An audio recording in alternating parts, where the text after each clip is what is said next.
આજે ગુજરાતની આ પવિત્ર ધરતી દ્વારકાધીશની ધરતી પર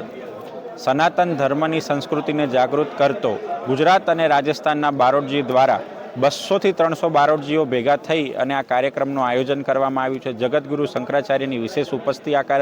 કાર્યક્રમમાં હતી અને આ કાર્યક્રમમાં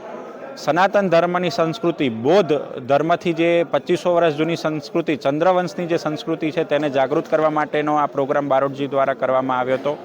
અને આ કાર્યક્રમમાં ખાસ જો કહેવામાં આવે તો આ સંસ્કૃતિને કઈ રીતે આગળ વધારવી, નવા બારોટજી જે યંગ બારોટજી છે એમને આ સંસ્કૃતિને આગળ કઈ રીતે વધારવી અને આ સંસ્કૃતિથી એમની આવક સાથે સાથે એમને માન સન્માન કઈ રીતે મળે એ સંસ્કૃતિને જાગૃત કરવાનો જે કાર્યક્રમ હતો એમાં આજે હું સંકલ્પ કરું છું કે થરા રાજવી પરિવાર તરીકે હું એમને હંમેશા એમની સાથે રહીશ અને તમામ ઇતિહાસની જે પણ કાર્યક્રમ હશે એમાં અમારું વિશેષ ઉપસ્થિતિ અને વિશેષ યોગદાન હશે।